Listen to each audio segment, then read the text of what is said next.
Welcome back, Panther fans. I'm David Brown here with Ryan Graham. Hey, y'all. Tim Thurber. Hello. The illustrious Ben Moore. Evening, gents. And this is State of Atlanta. Is he illustrious? Welcome back, guys. The illustrative of I don't know what that means. I was trying to think of an adjective, and that one had a lot of syllables in it, so I figured it'd be good enough to use. Man, that's an SAT word, Dave. I like that, man. That was good stuff. I should have said a man not known for being of a few words, Ben Moore, but that's even wordier. So that's true. I Excellent. missed y'all, man. How's everybody? Doing very well. This is a great week. We got win in the books, and we get a full cleansing of our stadium after the game on Saturday. Well, that's what I was saying on Twitter is, we saw those videos of the blowtorches that are used to like revitalize the sun bleached seats. Now is a perfect time to do that. We'll all get out there on Sunday. They have blowtorches. We all just like go at it, and it'll be great. We just need to hand out ass gaskets to everyone in Southern Trash Down South attire to cover our seats up so they don't infect it. We have a better chance of that happening. Also, if you give me a flamethrower while a Trash Down South person's around, I can't promise that they won't, get a little singed themselves. It'll be Sunday. Oh, I'll be busy. I'll be in Florida. So anyhow, all right. What do you guys want to talk about? You want to talk about the big win or the game coming up this week? We only got Ben for a few minutes here. Oh well, Ben, what do you want to cover? Whatever, man. Listen. I am the your guest. The win. Let's do the win. Yeah, let's do the win. I'm good with that. Let's do the win. Yeah. So I was there, and it was awesome. It's a really cool experience. You guys missed out on not being there. What was y'all's take watching the game from home? Tim? Anyone? Apparently, David, you need to go every away game. Ryan, you need to stay home, and I need to go on vacation every game. That's it. That's how we win. That's how we think it works. Okay, got it. National champs, 2023. That formula. Yeah, I don't think my wife would agree with that so much, but it sounds like it works out well for you, Tim, on vacation every week. I mean, tough shit. Sorry, Kim. So we're talking about Georgia State Ben, here. I mean, we got to do what we got to do. Ben, question for you about this game. Was this a big win? Was this not a big deal? Or was this just we were bound to win one of these on the schedule? What kind of game was this? Yeah, I think you start. I mean, any win's a good win, right? It was an FBS opponent. It's a road win, and something that even Sean Elliott talked about in his, I think either presser or the Sun Belt media conference. Can't remember. Kind of all runs together at this point. But Army doesn't lose a lot at home. They do play some neutral site games, of course, with Navy. They play that in Philly or New York or bounce that around. I went back and looked in the last 7 seasons. That was only their 7th home loss on their home field. That is not a lot, and Army isn't independent, so they play anybody and everybody, and when they play them at home, they don't lose a lot. They're an extremely difficult style, as we've talked about before, and you guys have talked about listening to the pod. It's an extremely difficult roll up and ramp up when you're playing against a super physical triple option team. And my gosh, Jacoby Buchanan, you saw him live, Dave. Like, he was bigger than defensive linemen at fullback, at that B-back position at 200. He's listed at 260 pounds. I would take the over on that bet. And just seeing the linebackers and defensive linemen stand up and obviously make the play of the game there. But, I think the offense, gaining some confidence there. You didn't turn the ball over. You did turn them over multiple times, which is obviously, impressive. And it ultimately, being a comfortable win. And Sean talked about it after the game, right? Like, hey, this team needed to be in a 4-quarter battle and win basically in every aspect. There were some hiccups, as there have been all season, but I think it was certainly an impressive win. And Army is kind of going through it, and they've got Wake Forest coming up this next coming week, which will be very difficult for them. But they're still a very solid team, and anytime you play a service academy that runs a triple option, and here's the thing about it. They ain't giving up. They ain't going to quit. They just keep coming at you. So, and we're very appreciative of that. Being those guys will basically graduate and have much bigger goals in life. It felt like in the first half. we were like hanging on, and we were playing pretty well, well enough to keep on winning. But in the third quarter, we sort of slipped, and then in the fourth quarter, it's like a switch went off, and I don't know what that switch was. I don't know if like adjustments were made properly or what ended up happening. But like, Ben, we're not like football guys, we're not like X's and O's guys, but like, is there some difference that happened in the fourth quarter that or did the ball just like go our way all of a sudden? Yeah, I think part of it is this team has got to learn how to win, right? I mean, every coach, when you talk to them, they talk about, and everyone was obviously focused on last season and what happened last season, and so many guys back. As we've seen the last 4 or 5 weeks, this team has been really, really banged up. For all experience that you haven't had Aubrey Payne but 10 snaps this season. You had basically, mix and match on the offensive line. You moved, a former left tackle inside to left guard. Now he's playing right tackle. You have a guy who basically has never had a start ever in Luis Cristobal at left guard. Bryson Broadway was back. I don't think he was 100%. Did not look good. He has struggled at times this season as well, coming from Eastern Illinois. You've already lost your slot wide receiver in Terrence Dixon for the season. You lose Blake Carroll, your inside linebacker and guy that just didn't come off the field basically at all. But I think you saw other guys start to emerge, and you're seeing some of the young guys get their feet wet, learning how to just read and react and play on defense. And, the guys, I saw a lot, on the boards and other places, they were like, hey, they get the Army, did this and did that.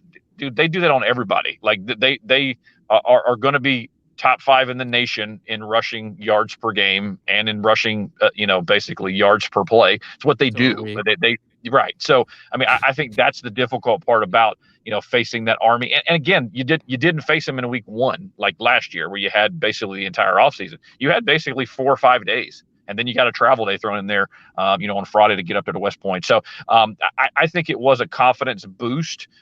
Huge credit, and I went straight to Twitter with it. Huge credit to OC Trent McKnight for making the play call of the game, basically to say, go win the game now.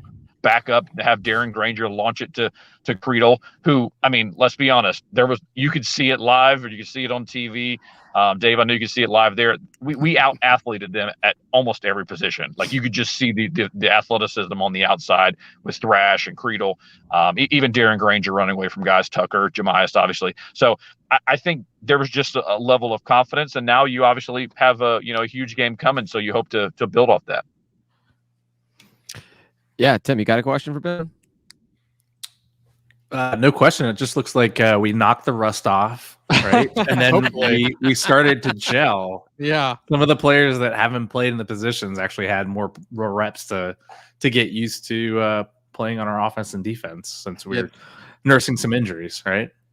Yeah, no doubt. Ben, go ahead, Ben.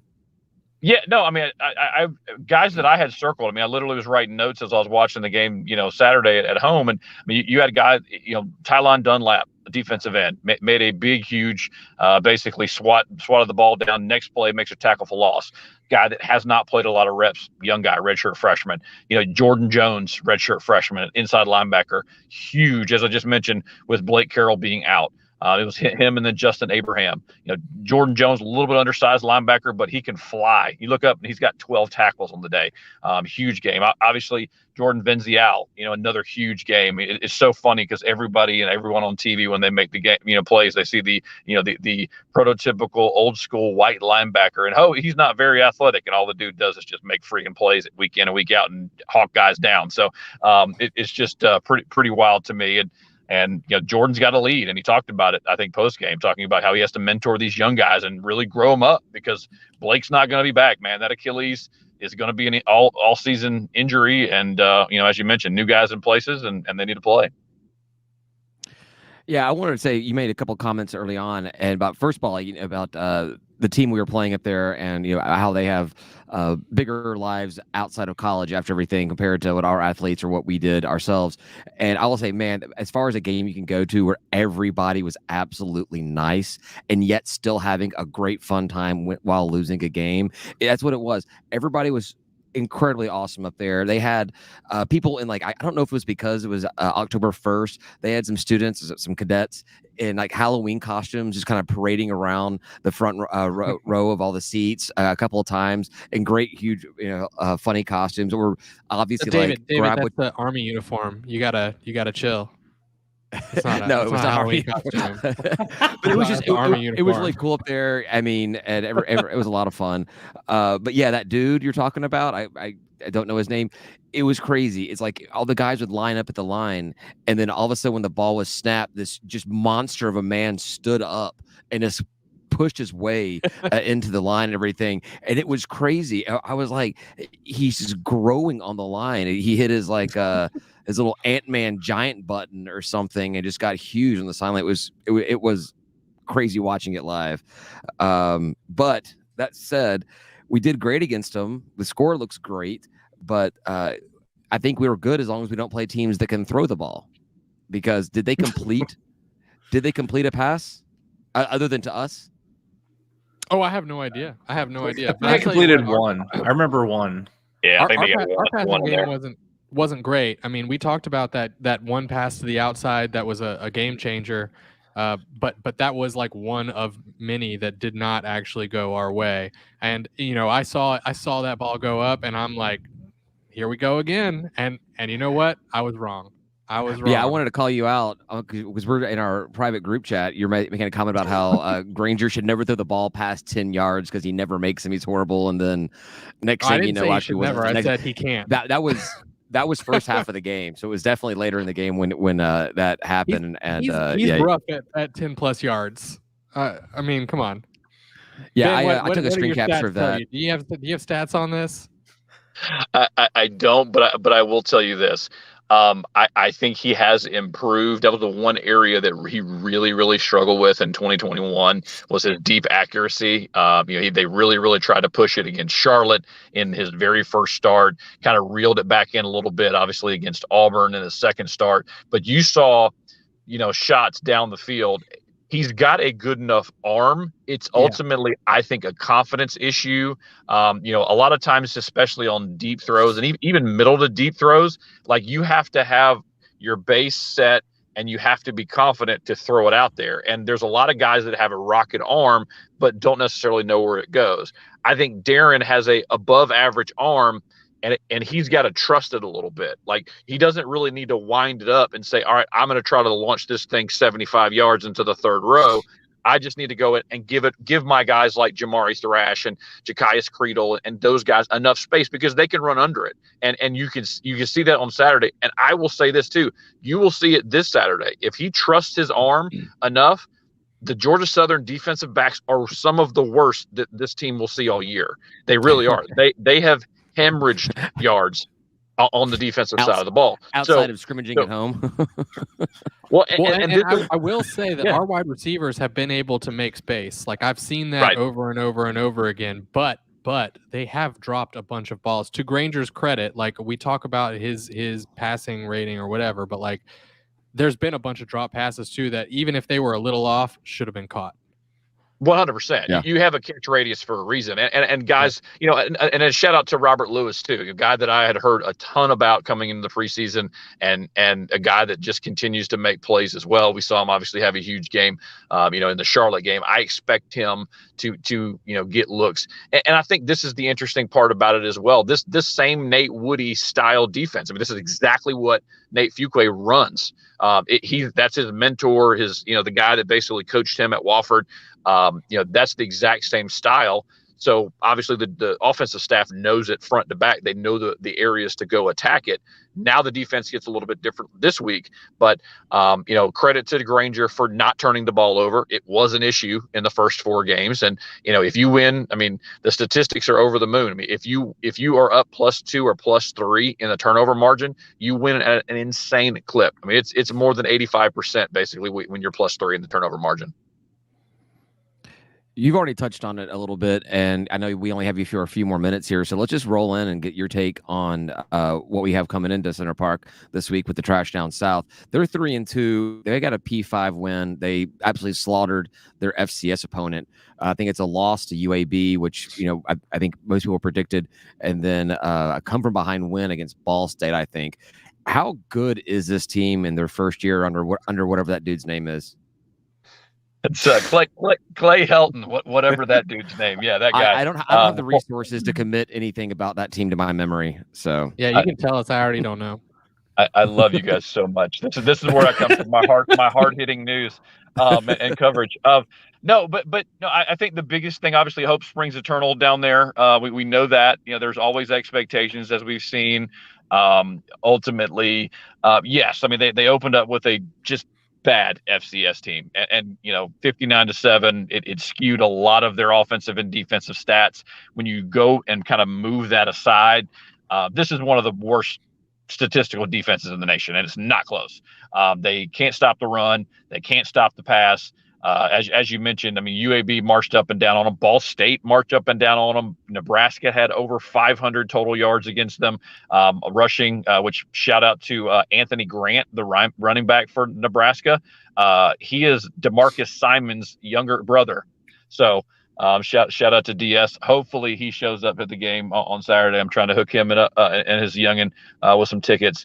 But I think the biggest thing, ultimately, this defense can be had, but the same can be said, I'm sure, their offensive meetings, right? They're looking at it, and they have a very good quarterback in Kyle Van Treese, transferred in from Buffalo.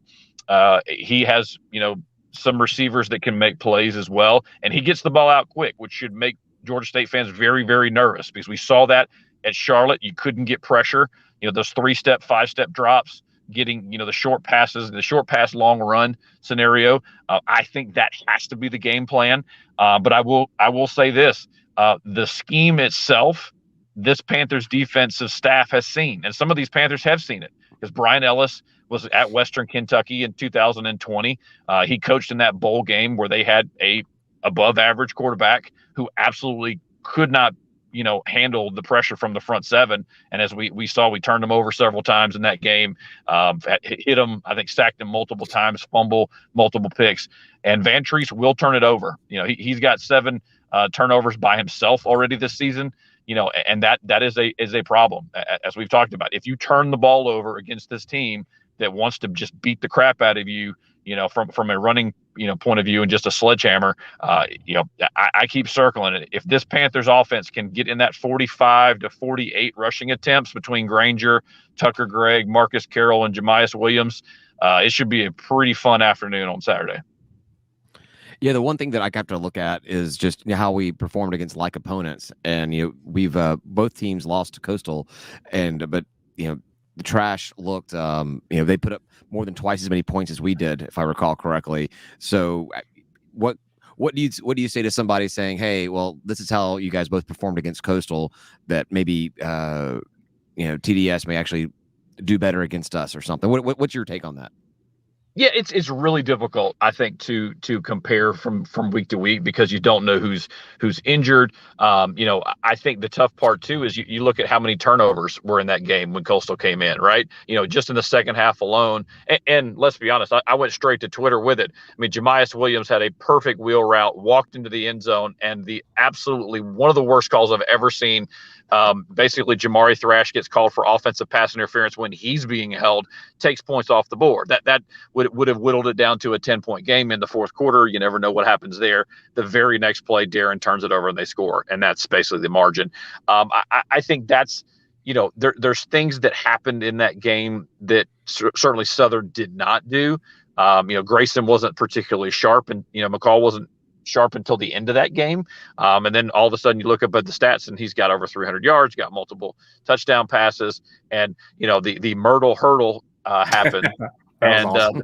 the memes that come after it, by the way, I don't know if you guys have seen that, but they've had Gavin Adcock, the guy who was chugging the beer on on the Georgia Southern bus walking in that basically got Chad Lunsford fired.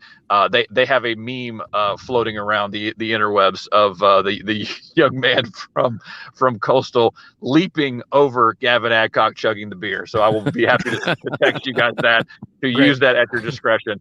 But no, I mean, again, credit to Coastal. I mean, they did what they needed to do. Southern just dumbed it up a little bit. I mean, you had multiple holding penalties on one of their better cornerbacks in Derek Canteen, who's not having a good season. Najee Thompson, who for some reason went straight into my mentions and started talking trash. So we'll see him on Saturday, and we'll see if he's awful chirpy after the game as well, when he gets run over by Tucker Gregg, who will be looking for him, believe me.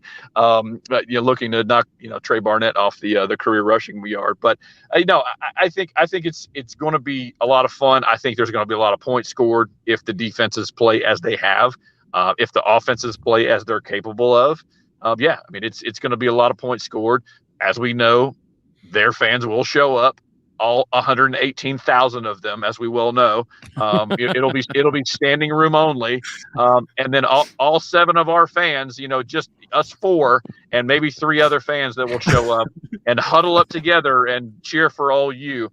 I just love this week, man. I mean, you guys have known me long enough. This one is always fun. I enjoyed the back and forth, and I'm looking forward to see. This is to me what college athletics is about. The rivalry.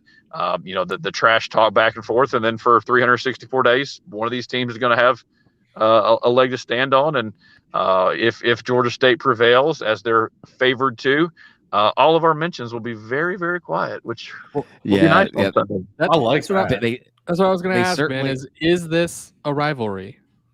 100%. We've played in sports since the 60s, man. Like, this is the funny part about it. Like, I've talked to, you guys, if you've been to basketball games, and certainly audience as well, seen Jim Adams, one of our first ever scholarship players. Okay. I talked to Jim Adams about playing Georgia Southern in the 60s when he was in school. And he was basically like, yeah, we wanted to beat their ass more than anybody else. So this rivalry has happened. I had Greg Frady flat out tell me, I'm not taking my kids down there because how awful their fans are and things that they said to my, African-American players. Like, this is heat. Like, I was in the building after 34-7. Like, I'm texting Trent Miles, hey, what time are you hearing about the bowl? Hey, can I come, go? Me and Chris Hillier were literally in the building talking to Jesse Minter, talking to Trent Miles after 34-7. And the vilest, most ignorant things were being said to his team. And yes, and it popped out on Twitter today. Guy was like, yeah, one of the players nearly went into the stands and wanted to tag somebody. Yeah, because what he was being called as a black player, I absolutely would do the same thing. And that's the mentality is, hey, oh yeah, I'm helping out. Okay, cool. Well, we just destroyed you and still have handed you your worst loss ever. Statistically, it's the word. They've never lost by 27 or plus. We were the biggest loss ever for them. And that still stings. So it's just hysterical to me, man, that there's people and credit to Clay Helton, because he leaned into it yesterday in the call, said, absolutely, it's a rivalry. I don't think there'll be a dumb social media video of Chad Lunsford talking about this isn't a rivalry and they want to do this and they want to do that. And don't worry, Southern fans, you'll see the Jordan crying, Irk head again. Very, very shortly. I have that one in the drafts. Yeah, but Ben, one of our players had to go to the bathroom, peed on their wall, and fertilize their grass. That's completely disrespectful to Southern, right? Yeah. If only people knew how often that actually happens. Yeah, you gotta go. You gotta go. You gotta go. Well, and there was even a staffer. Was it year 1 or year 2? I can't even remember now because it's just been forever. But yeah, the Georgia Dome cleaning crew sent a bill because basically you had multiple staffers taking leaks on the side basically of the Georgia Dome. Like, the Georgia Dome has bathrooms at every exit point, like where the players can come out. And multiple dudes were doing it. So literally the Georgia Dome staff sent a bill to the football staff of our opponent that played there. It happens more often than not. I just think people people were, kind of more mortified and horrified. And again, they're going to take shots, right? Like they keep calling it Turner Field, which is hysterical. And they think it's not the troll they think it is. Like I put it on the boards today. We have a convicted felon's name on our field still. And that's what you press the button at? Yeah, exactly. Yeah, I know you got to get out of here really, really quickly. I had one question that was kind of leaning into this before Ryan got ahead of me there, which is it's fine because it's the same kind of thing. So you talk to these players on a pretty regular basis. We always talk about all the time about how we recruit Atlanta or Georgia as much as we would like. So we have a lot of guys coming from out of state that may not know about the Georgia State Trash Down South rivalry. How indoctrinated have they gotten into? How long does it take for these guys to come in here to figure out that, yeah, this is the game the fans care about the most? 100%. They know right away. And I've even talked to several guys in the 2023 class, and they know how big a deal it is. They know of the rivalry. They know how incensed it is. Talked to Raven Johnson at a Grayson High School, who is currently the highest committed, ranked commit in the 2023 class. He's going to be in the building on Saturday. And we talked specifically about Georgia Southern. And he said, no, why in the world would I want to go down there? I'm a Metro Atlanta kid. Like I want to play in front of my family and friends. And I know, and he's like, his basically thought was, look, when I come to Georgia State, I want to be 4-0 against them and basically beat them at every path. As you mentioned, some of the guys from out of state, they know it. They understand it. They were in some cases were recruited by the former staff as well. They know the rivalry. They know the history. I mean, there's pictures in the football building, of our wins over them. And when you walk into the football ops building, you have, the Georgia Dome victory there in the old black jerseys with, Glenn Smith going crazy, Robert Davis making it a spectacular catch there in the Georgia Dome. It's a big deal. They know it.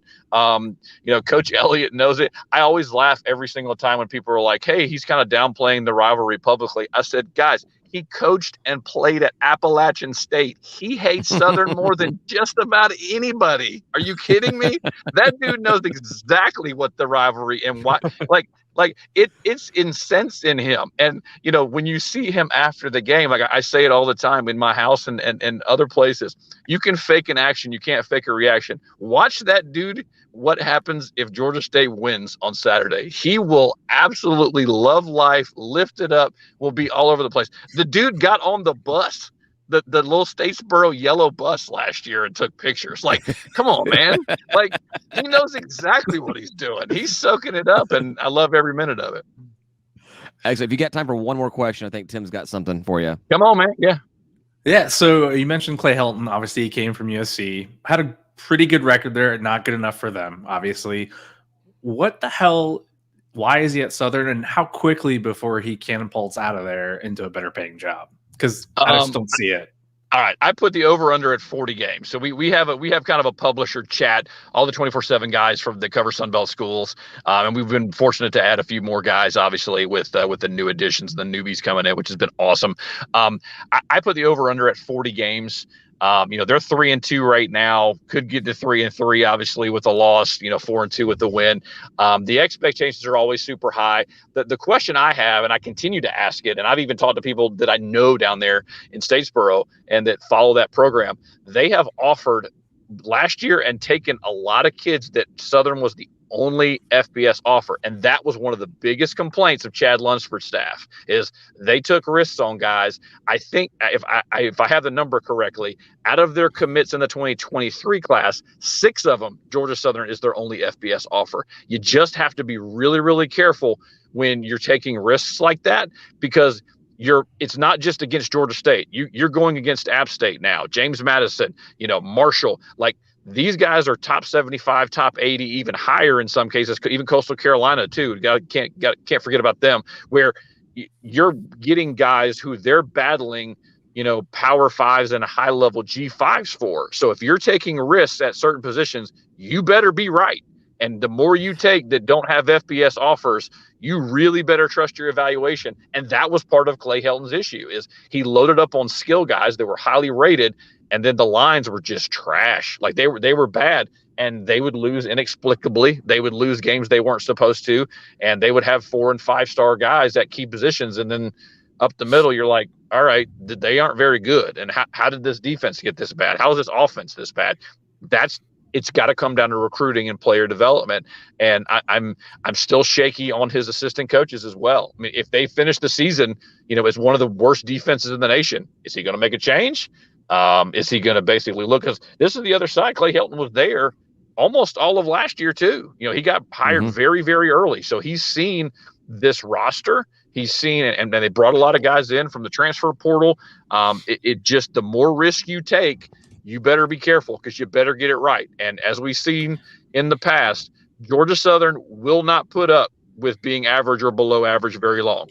And if they started out 3-1, but here's what I'll say too: they started out 3-1. If you look at their schedule, it is not favorable. They've got James Madison at home next week, who's they're the belle of the ball, and they're receiving votes to get in the AP poll. They still got to play their rival in App State.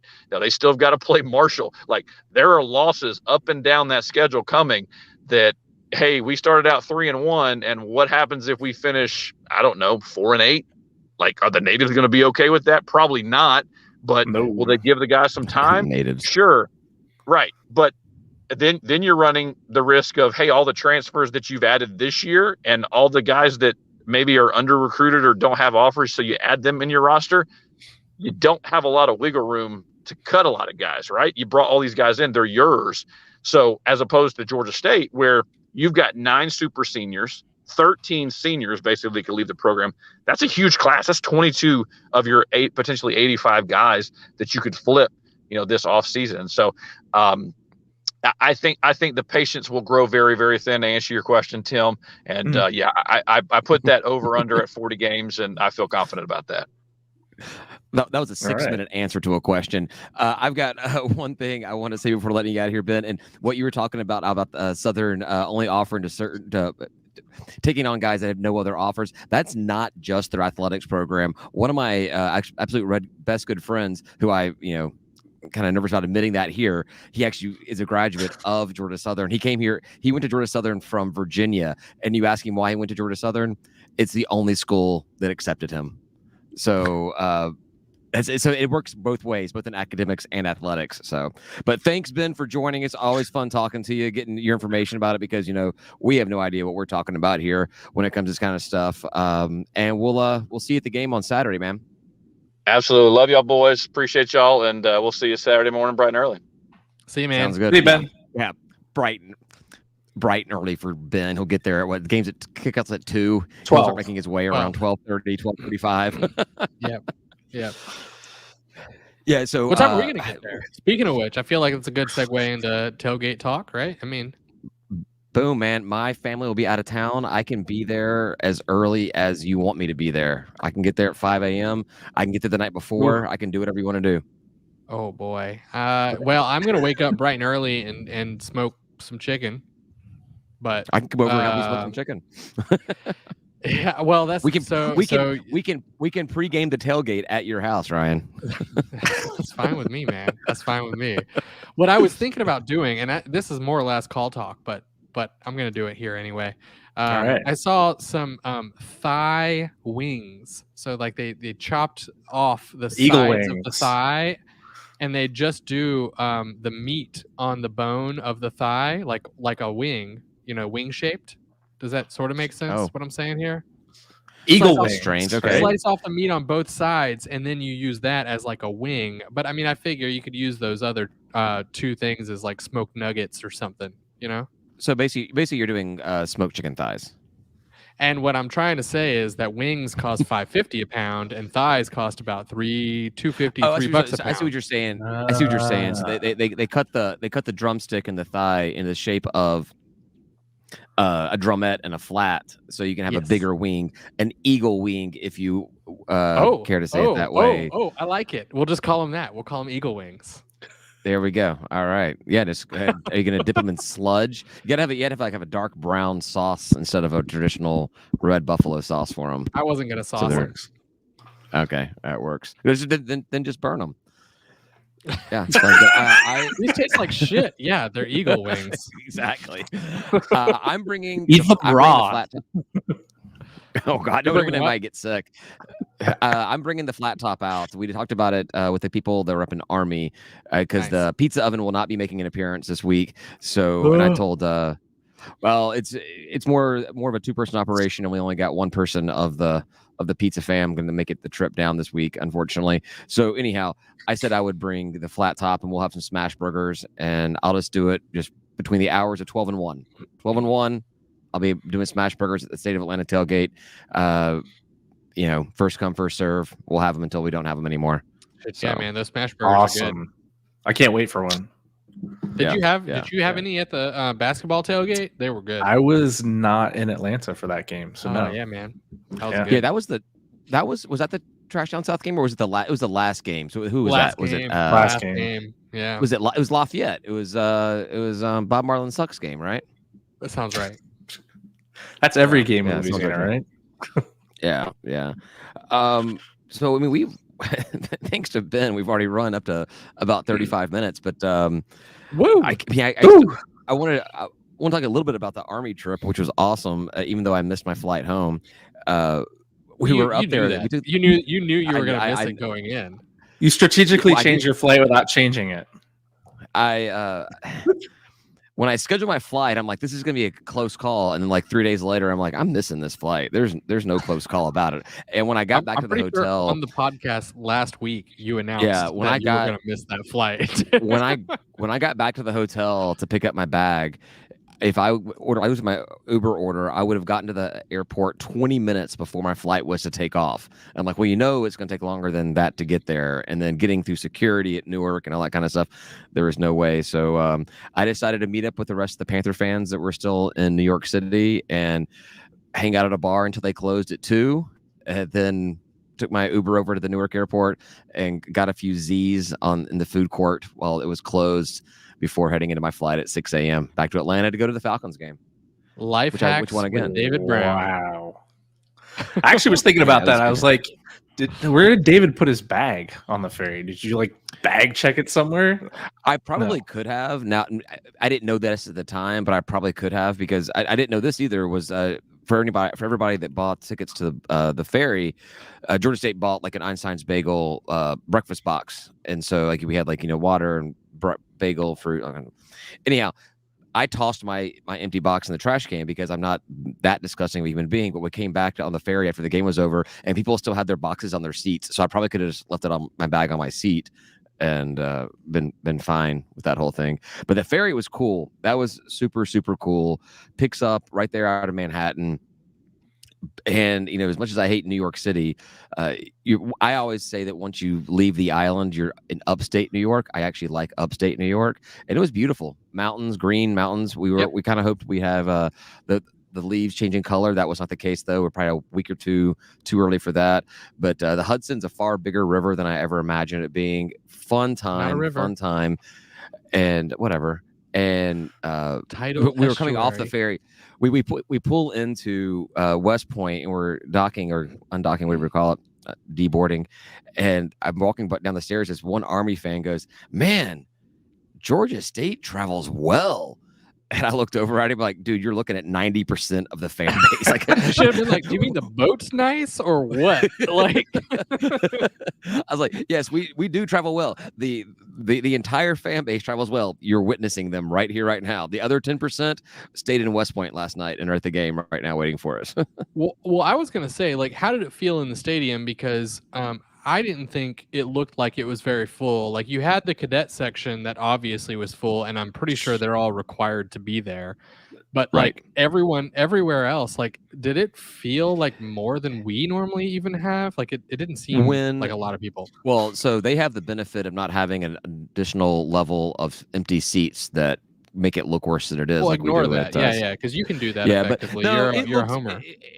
It took a while for it to fill in, I think, but I noticed that myself when the game was getting ready. And we normally, when we go to games at Georgia State, we're trying to maximize that tailgate to the very last second.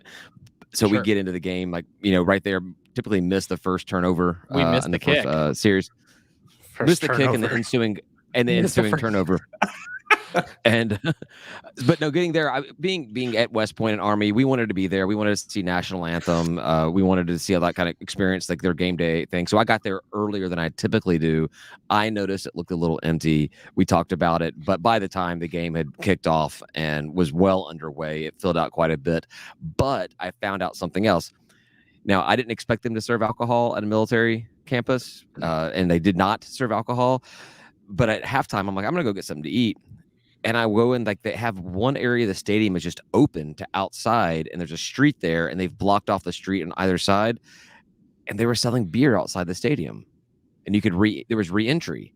And so I went and I waited in a super long line. I'm trying to text everybody, hey, I found beer, because we're all a bunch of alcoholics, and a few people were able to make it out there with me and everything.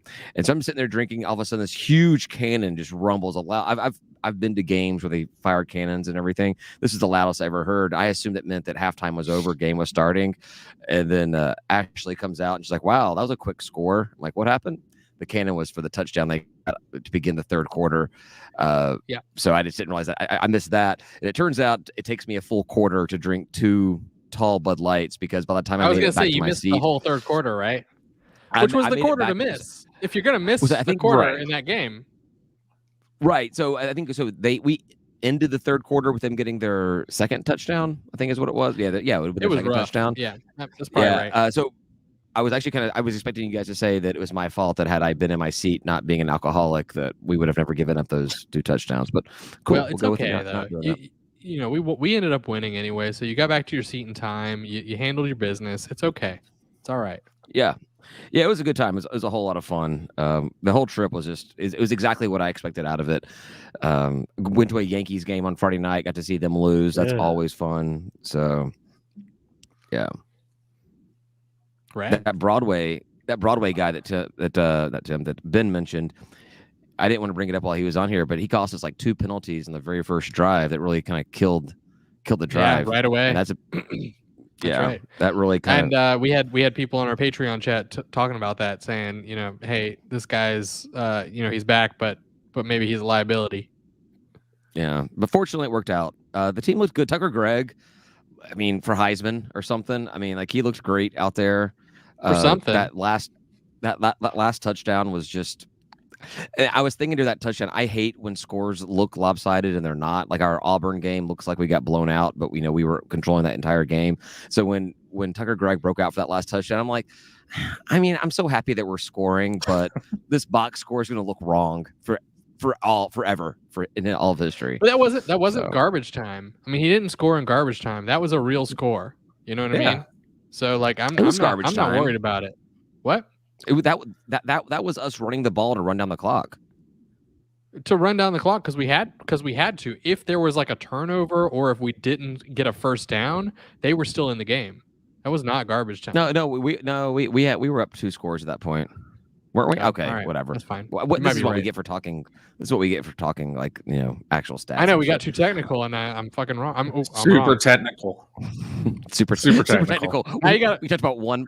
We talked about one play. We're super technical. now you gotta bleep it out. You gotta cut that whole section because I cussed. That's Yeah, but here's the thing. I'm not gonna. So I know.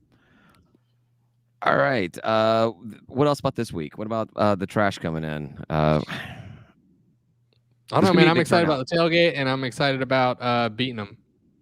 That's all I got. Yes, and then again, because my family's out of town, I can post-game party as much as we want to as well. So, I was thinking about the common opponents. We talked about that earlier with Ben and with Coastal and how they scored more points than we did. But, like, matchups matter. And, I don't know how much you can tell about this because, like, our defense is different than Coastal's defense, and that might be good or bad. We'll find out. And our offense is different than Coastal's offense, so, like, we'll find out what that looks like. But, like, common opponents is one thing, but, like, week by week it's going to be different, and team matchup is going to be different.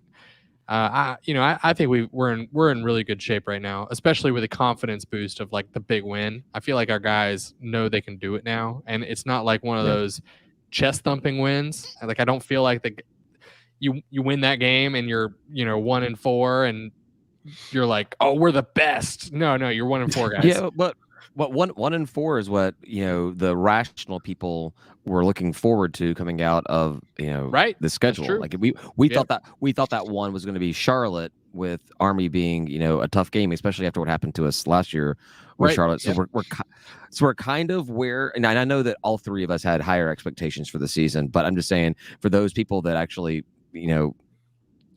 use some logic versus emotion like we do, we're kind of where we expected to be. So we should feel good about the team, and I do feel good about the team. I still don't think that the Trash is that good. I just don't. I think their records inflated. I mean, that Kansas win is Kansas win, but not Kansas, Nebraska. All those states are the exact same. I just worry we're not that good. Yeah, I believe Trash Down South's not that good. I worry we're not that good. For me, it's defense. I mean, I think our offense has the ability to put up. I think our offense has the ability to put up the points against the Trash. I just don't know if we have the ability to stop them from doing so. This is a new style of play for them, which we thought was going to be a detriment, but that quarterback seems to be getting the ball off quickly or whatever it is.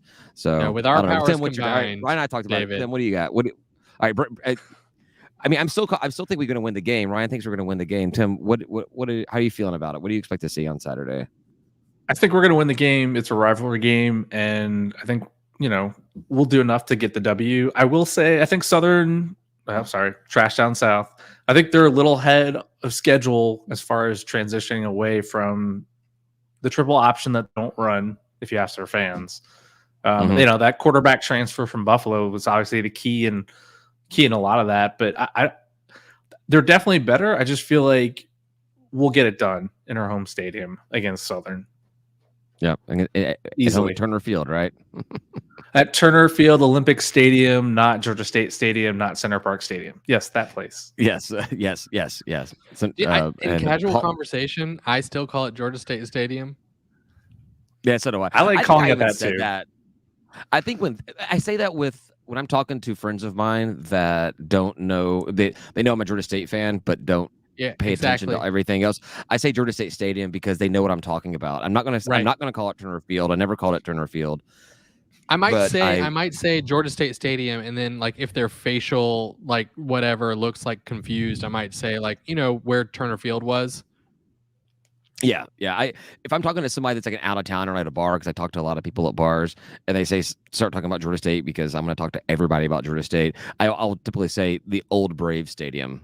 To not be Turner Field, but give them an idea about where it's located and everything. Man, if these people only knew the anguish we went through, just trying to figure out how to word this shit.